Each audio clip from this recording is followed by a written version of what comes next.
कारण दक्षिण दिशेचा ग्रह हा मंगळ आहे आणि देवता ही यम आहे. आणि मंगळ हा सेनापतीचं काम करतो पहा. म्हणजे तो कुठल्याही गोष्टीमध्ये धडाडीने धाडसाने धैर्याने काम करतो. त्याचप्रमाणे यम ही देवता आहे. मग यम ही देवता मृत्यूची देवता आहे. मग मृत्यूची देवता कशी आहे की जो चुकेल त्याला शिक्षा आणि ती वेळेवर देतात. त्याच्यासाठी यमाच्या हातामध्ये दंड आणि पाश ही दोन त्याची शस्त्र आहेत पहा.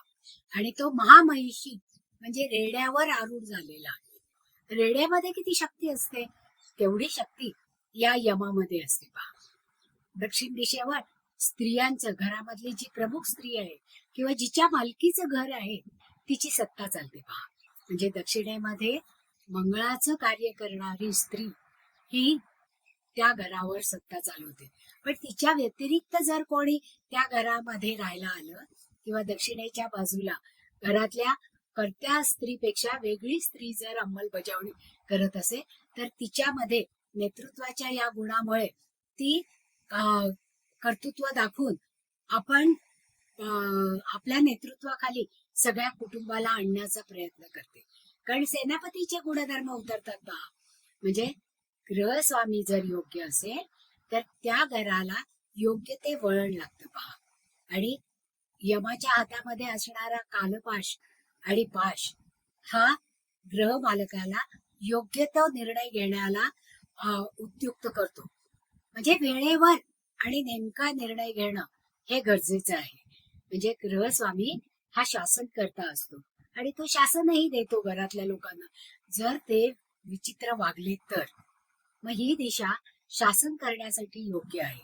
तर दक्षिण दिशेमध्ये वास्तुदोष जर निर्माण झाला तर आपल्याला काय करता येईल. वास्तुदोष म्हणजे मत्स्य पुराणामध्ये असं सांगितलेलं आहे की दक्षिण दिशेला जास्त उजेड असू नये, तिथे जास्त ओपनिंग असू नये, जास्त मोठ्या खिडक्या, खूप मोठ्या गॅलऱ्या किंवा प्रचंड टेरेस अशासारखं ओपनिंग असू नये असं मत्स्य पुराणामध्ये सांगितलेलं आहे. आणि जर असं ओपनिंग असेल तर बराचसा प्रचंड उजेड त्या भागातून येतो, त्या भागाची ऊर्जा येते आणि त्यामुळे यमाचं नेतृत्व हे त्या घरावर जास्तीत जास्त प्रमाणामध्ये दिसून येतं.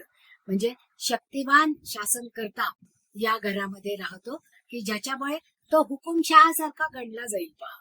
त्याच्यामुळे दक्षिणेला जेवढी जास्त ओपनिंग तेवढा जास्त त्रास.